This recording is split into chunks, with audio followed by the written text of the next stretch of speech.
자, 안녕하세요. 자, 2022학년도 언남고 영어를 담당하게 될 서정은입니다. 예. 자, 이제 저희 학교 이제 배정 받고 나서 이제 어머님들이 가장 궁금하신 게 중학교 때랑 영어가 어떻게 이제 변하는지, 그리고 나서 이제 어떻게 대비를 해야 되는지 이제 가장 걱정되시고, 그 다음에 가장 궁금하실 부분인데요. 일단은 뭐 크게 봤을 때는 뭐 수능, 뭐 정시, 뭐 내신, 뭐 등등 어떤 거를 잡아야 될지, 그다음에 이런 전반적인 포괄적인 것도 이제 궁금하시겠지만, 진짜 당장에 급한 것들이 이제 대부분 고등학교 때 내신 따기가 너무 어렵고, 특히나 영어 같은 경우는 굉장히 촘촘하기 때문에 중학교 때는 꽤나 영어를 좀 했던 것 같은데, 그리고 늘 A를 받았었는데, 고등학교 때 올라가서는 사실은 1, 2등급 받기도 어렵고, 특히나 이제 막 3 떠버리면 어머님들이 어머, 영어에 투자한 게 얼마고 그동안 어느 정도 한다고 생각했는데, 이제 많이 이제 부모님들이 또는 학생들이 이제 걱정이 되고 이제 충격받으시는 분들이 많은데요. 저희 언남고 같은 경우는 이제 특별히 내신을 봤을 때 내신이 어떻게 나오는지 유형을 파악하고 좀 대비를 하면 다른 어떤 학교보다는 조금 더 저희가 쉽게 좀 접근할 수가 있으니까요. 가장 중요하신 부분 내신 분석부터 어머님들이 한번 살펴보도록 하겠습니다. 자, 우리 언남고 내신을 분석해 보겠습니다. 자, 우리 중학교로 해서 이제 고등학교로 넘어갔는데, 실제로 사실은 지금 시기 아이들이 가장 힘든 부분이 이제 코로나 2년차를 겪으면서 영어 같은 것들을 이제 학교에서 뭐 서일중학교나 그쪽 다른 학교에서는 영어 시험 자체가 사실 없었고요. 그 다음에 서술형 같은 경우들 조금 삭제하고 객관식 위주로 보는 학교들도 좀 있었고, 특히나 이제는 코로나를 겪고 오고 가고 하는 학교나 이제 이런 것들이 좀 스케줄이 들쑥날쑥하면서 영어가 조금 등한시되는 부분도 사실 있었습니다. 근데 중학교에서는 사실은 교과서 2가가 기본적인 바탕에, 그리고 학교 조금 더 넘어간다면 학습지. 근데 학습지라는 것 자체는 사실은 시험 범위가 다 교과서에 합쳐져 있기 때문에 뭐 플러스 알파 되는 진도 범위는 아닐 거고요. 그리고 학교별 외부 지문이 들어가는 학교가 있다 하더라도 2개에서 3개 지문, 사실은 패러그래프가 뭐 굉장히 짧은 단문 유형의 지문들이 3개 정도가 들어가는 게 전부 다였습니다. 근데 중학교 때 아이들은 요것만이라도 사실 하는 거에 굉장히 2년 동안 익숙해져 있다가 우리 언남고로 넘어가니까 교과서 2가가 들어가는 건 똑같은데 일단 지문의 길이가 2배 정도 되겠죠. 다시 말하면 중학교 때는 한 3페이지 넘기면 되는 그 지문의 양들이 5페이지를 넘어간다던가, 그 다음에 우리 언남에서 중요한 것은 모의고사 4개년, 작년도 기준으로 볼게요. 작년도 21년도였으면 20년, 19, 18, 17년도 모의고사 지문, 즉 4개년 모의고사 지문이 우리 시험 범위에 다 해당이 되었습니다. 그러면 아이들은 뭐나? 실질적으로 40개가 넘는 지문들을 보려고 하다 보니 처음에 의욕적으로 하는데 그게 학원 스케줄에 밀리다 보면, 그다음에 뭐가 밀리다 보면 앞에 몇 개, 한 10개, 20개 지문만 하다가 불이 나게 그냥 시험을 보는 친구들 사실은 많으니까 우리 언남에서 계속 필수적인 건 뭐냐면 흐름에 따라서 시험의 범위에 놓치지 않게끔 이 우선 범위, 이 지문들을 확실하게 익혀주는 게 가장 필수적입니다. 그러면 내신 유형별 출제 경향을 한번 볼게요. 자, 다른 학교보다 조금 한 2-3문제가 더 많기는 한데요. 객관식 30문항, 서답형, 즉 서술형으로 저희 알고 있죠. 서술형 5문항입니다. 그러니까 다른 학교보다 서술형의 문항은 조금 적어요. 근데 그만큼 그거보다 시험 출제 점수는 비슷하다는 건 한 문제 한 문제당 조금 배점이 높게 되겠죠.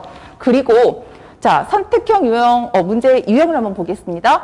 주제나 일치문의 단순 파악 문제와 그다음에 요약문, 그다음에 영영 단어, 순서 넣기, 배열, 그다음에 낱말의 쓰임, 이렇게 선택형 문제 유형들이 배열되어 있습니다. 한눈에 봤을 때는 이제 어머님들이나 학생들이 봤을 때 영영 단어를 제외하고는 수능 유형과 똑같겠죠. 그 다음에 서술 논술형 문제 유형을 보면은 5문제 중에서 조건에 먼저 영작하는 문제가 3문제. 다시 말하면 어느 정도의 단어를 주고서 이 단어를 변형 없이 그대로 써서 영작하는 것. 그 다음에 한 문제 정도 같은 경우는 단어를 주어지되 상황에 맞게끔 문법을 변형해서 영작하는 문제. 그 다음에 문장 요약하는 문제. 근데 사실은 조건에 먼저 영작하는 건 어떻게 보면 우리가 지문에서 활용했던 그 문장을 보고 암기하고 표현을 해서 하는 건데, 한 문장 요약 같은 경우는 실질적으로 답은 없죠. 교과서나 모의고사 나오는 답이 아니라 그 문장을 보고 선생님들이 상황에 맞게 선생님들이 생각하던 그 답에 저희가 접근해야 되는 방식이 되는 거겠죠. 자, 그러면 저희가 좀 더 자세하게 보면 제목과 일치 문제에서 8문항이 나옵니다. 그러니까 제목 일치, 그러니까 사실은 우리 친구들 요거는 반드시 맞춰야 되는 기본 베이스가 되겠죠. 그다음에 순서 빈칸에서 13문항입니다. 사실 제가 자신할 수 있는 건 저와 같이 흐름을 파악하면 순서는 제가 매 시간마다 반복하기 때문에 흐름만 놓치지 않으면 사실 순서 놓칠 수 없었고요. 저희 그다음에 언남과 작년 같은 경우는 킬러 문항은 대부분 빈칸이나 문법에서 한 문장씩 나왔었거든요. 그러니까 빈칸 같은 경우도 사실은 뭐다? 제목 문제, 즉 그 지문의 제목을 확실히 알고 저희가 연기에 추론할 수 있게끔 나오는 순서 빈칸 문제 13문장. 그다음에 당연히 영작하는 건 저희 서답형이니까 5문항이고요. 실질적으로 우리 언남 같은 경우 문법에 대한 비중은 좀 적어요. 문법은 3문항밖에 없는데 제일 중요한 거 뭐라고요? 3에서 2 또는 2에서 1 등급 오를 때 가장 중요한 킬러 문항이 문법에 들어가는 거고요. 그 다음에 영작할 때는 사실은 문법이 베이스가 깔려있지 않으면 저희가 사실은 단어 하나만 사실 놓쳐도 점수가 확 떨어지는 부분이 있으니까 일단 문법 3문항, 그 다음에 어휘 6문항. 어휘 6문항 중에서 한 문항은 영영 단어고요. 나머지 같은 경우는 낱말의 쓰임인데 요 같은 경우는 사실은 3문제 정도는 기본적으로 우리가 내신을 공부하면서 습득할 수 있는 어휘를 갖다 나올 수 있는 거고요. 간혹 가다가 한 문장 정도는 저희가 등급을 나누기 위해서 사실은 중간이 조금 쉬우면 기말 때 어휘에서 한두 문장 사실은 조금 어려운 거 아이들한테 들어가서 실질적으로 아이들이 그런 식으로 난이도 조정을 하는 경우도 있습니다.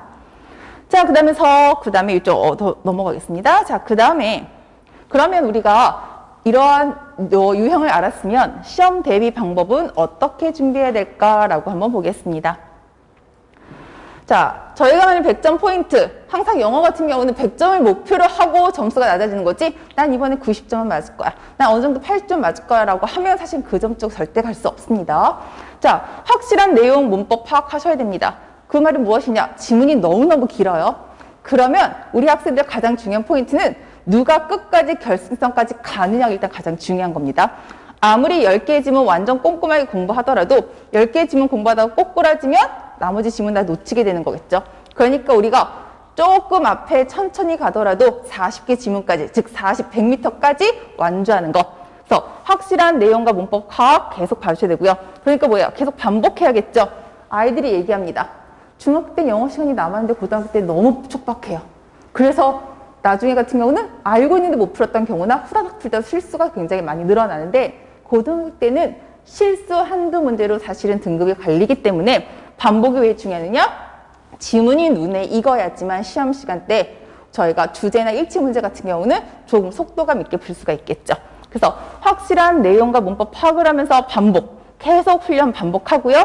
그러면서 저희가 집중적으로 선생님이 중요하다고 좀 찝어주고 학생들이 서로 취합해서 이 선생님, A반 앞에 있는 선생님은 이 부분, B 있는 선생님들은 이 부분 했을 때 저런 식으로 취합해서 우리 정보를 서로 공유하면서 집중적으로 해야 될 부분들을 다시 한번 반복하고 집중하면서 계속 순환적으로 공부하면서 저희가 100점의 목표로 내신을 한 8주 정도 수업이니까 2달 동안 열심히 공부를 해 놓아야겠죠.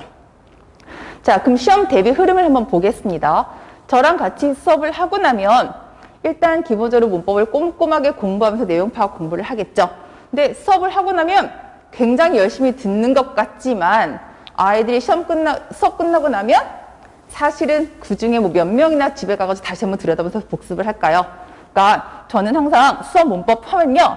쉬는 시간이나 이런 식으로 한 5분 정도 10분 주고 나서 오늘 수업했던 내용 다시 선택형 문법으로 다시 한번 리뷰를 한번 보고 그거 틀린 친구들 남아서 조금 더 저 학습을 하고 보냅니다. 그래야지 수업 시간에 했던 거 다시 한번 그래도 쭉 한번 훑어보고요. 그래야지 집에 갔을 때 60% 이상 머리에 남기 때문에 늘 매 시간마다는 수업 했던 부분들 간단하게만 해도 저희가 리뷰 테스트 보고요. 그리고 그 다음 시간에는 제가 중요 문장을 암기하게 시켜요. 중학교 때처럼 통 암기는 할 수가 없어요. 지문이 40개, 80개가 넘어가기 때문에. 그렇다고 암기를 안 하면 아이들이 눈으로 쭉 보고 내용 알았으니까 끝. 근데 사실 그게 꼭 끝이 아니겠죠. 그리고 문장을 외워야지만 그 안에서 아이들이 문법적으로 뭘 틀린지를 제가 가늠할 수 있기 때문에 다음 시간에는 항상 제가 중요 문장 찝어준 거 오자마자 영작 테스트 그거 보고요. 그 다음에 문법 오류 잡기. 그 다음에 우리 언남에서 가장 중요시하는 순서 테스트.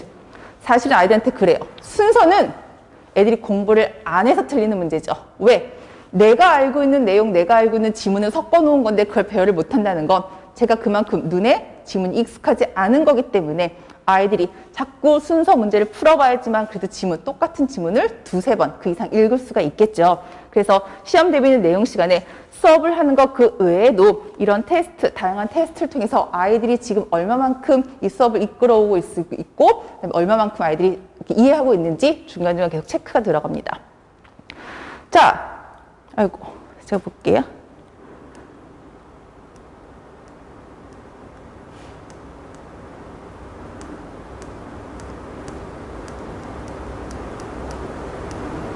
이게 안 넘어가네요. 잠시만요. 네.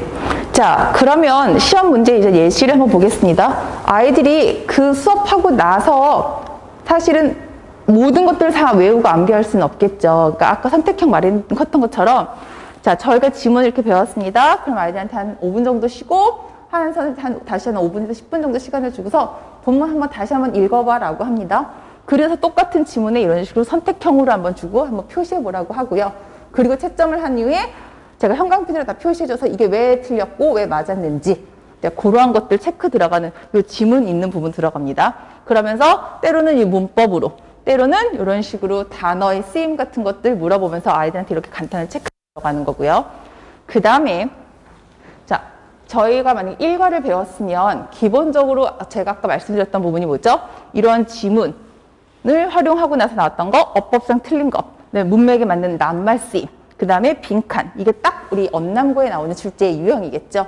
그러면 그 전 시간에 배웠던 것들을 영작으로 한번 테스트 보고요. 이제 그 틈 틀에서 이제 뭐냐면 어떻게 시험에 나오는지 실전 감각 익힐 수 있도록 아이들한테 이런 식으로 어법, 낱말, 빈칸 위주의 이런 식으로 객관식과 시험을 보면서 제가 노출시킬 수 있는 건 아이들한테 계속 읽으라고 하는 건 사실은 그 아이들의 머릿속을 들여다볼 수 없기 때문에 이렇게도 테스트를 보고 이렇게 테스트를 보면서 아이들이 얼마만큼 따라오는지 아니면 테스트를 보면서 사실은 그 지문을 사실 여러 번 반복하면서 읽을 수 있는 부분이 되겠죠. 그런 식으로 저는 당연히 진도 같은 경우는 어머님과 또 우리 학생들과 약속한 부분 안에서 당연히 나가는 거는 상관없는데 진도 빼는 거는 사실 어렵지가 않을 거예요. 근데 아이들이 질문인데 진도 빼는 걸로만 해서 숙제 공부 끝난 거 사실은 아니죠. 가장 중요한 거 어머님들 관리. 애들이 얼마만큼 따라오는지. 그거를 저도 확인을 해야지 사실은 우리 학생들이 저와 같이 공부했을 때 실력이 향상이 되는지 안 되는지를 알 수 있기 때문에 사실은 시험 수업의 전과 후 수업의 앞부분과 끝부분에 아이들이 이런 테스트를 통하고 아이들이 이런 관리를 통해서 아이들한테 계속 공부하는 걸 유도할 수 있게끔 그런 식으로 계속 준비하고 있는 거고요. 자, 우리 그다음에 이제 내용 부분에 있어서 사실 빈칸 추론 같은 경우도 순서와 마찬가지로 13문장의 세문항에 굉장히 큰 비중이 차지하는 부분인데 이건 내신뿐만 아니라 우리가 수능을 공부할 때도 아이들이 가장 어려워하는 영역 중에 하나고요. 어머님들과 상담에서도 우리 아이 친구들은 빈칸이나 이런 부분에서 조금 굉장히 많이 나가요 라는 부분들이 많습니다. 그러니까 빈칸 추론 같은 경우는 그냥 영작하고 그냥 쭉 독해하고 끝내는 것이 아니라 문장의 단서 잡는 연습을 저랑 많이 해서 이런 지문이 주어졌을 때 자, 마찬가지로 주제 찾는 걸로 해서 그 주제를 찾아내고 그 주제가 다시 한번 빈칸에서 반복되는 것들 그러니까 빈칸을 풀어내는 요령과 그 다음에 그 지문을 우리가 요약해서 볼 수 있는 방법을 찾는 거지 그냥 해석하고 나서 그냥 끝나면 사실 아이들한테 아무 의미가 없겠죠. 그러니까 대부분 아이들이 빈칸 추론에 대한 접근을 못하고 생각이 전환이 안 되는 거에서 아이들이 어려워하는 거지 빈칸 유형에 대한 아이들의 이해와 문제 접근 방식만 확실해진다면 그 어느 때보다도 빈칸 추론이 사실은 조금 쉽게 다가올 수가 있을 겁니다. 자, 그래머 같은 경우는요. 각 지문의 문법을 당연히 꼼꼼하게 수업을 할 거고요. 자, 아이들이 대부분들이 뭐냐면 가미로 푸는 친구들이 많죠. 그래서 이게 왜 답이야? 라고 물어봤을 때 아이들이 그냥 이게 답인 것 같아서요가 아니라 오늘 배운 문법을 어떤 걸 적용해서 아이들이 답을 찾아냈는지 정확한 접근 훈련해야 되고요. 매 시간 좀 아까 말씀드린 것처럼 선택형 테스트를 통해서 아이들이 얼마만큼 이해했는지 그 이해 정확도 표시하고 있고요. 그다음에 당연히 개인별 오답 체크해서 아이들이 다시 한번 오답 점검까지 해야지 그 문법에 대한 점검이 끝나겠죠. 문법 문제는 사실은 표면적으로는 3문제밖에 나오지는 않지만 가장 중요한 건 문법이 기본적이 돼야 되지만 아이들이 구문 분석이 확실할 거고 그걸 바탕으로 해서 제일 중요한 거 서답형으로 옮겨갈 수가 있겠죠. 작년도 마찬가지로 보면 객관식 같은 경우는 아까 나온 것처럼 내용 파악만 확실히 해놓으면 30문항 중에서 사실은 80% 이상은 다 맞는 친구도 굉장히 많습니다. 그런데 이제 서술형에서 아이들이 서술형 점수가 많이 깎이다 보니까 서술형에서 등급을 놓치기 때문에 그거를 잡기 위해서는 문법이 반드시 필수가 된다는 거 아셔야겠죠. 자, 그러면 마찬가지로 문법 같은 경우도 그냥 그런 것들이 아니라 처음에 선택형 쉽게 접근하겠죠. 그냥 답이 아니라 뭐다? for이 있으니까 현재 완료야 얘들아. 자, since가 보였지? since가 보이면 무조건 뭘 써야 돼? 현재 완료야. 이런 식으로 답이 왜 되는지에 대한 근거 잡는 연습 훈련하고요. 자, 그렇게 약간 문제 푸는 요령들을 익힌 다음에 이제는 틀린 부분 한번 고쳐서 아이들 한번 고쳐보는 연습. 예를 들어서 last랑 같은 경우는 과거 시제이기 때문에 현재 완료를 쓸 수 없어서 has been을 삭제하고 so를 쓴다든지 좀 전에 배웠지 얘들아? 현재 완료는 when가 쓸 수 없으니까 when을 삭제하든지 이런 식으로 해서 아이들한테 똑같은 시제 문법을 배우고 나서도 선택형으로 그다음에 틀린 부분을 고쳐보고 제일 어려운 문제 뭐죠? 틀린 문장 몇 개인지 고르는 거. 사실 우리 언남에서는 모두 고르신 문제는 잘 나오지는 않았습니다.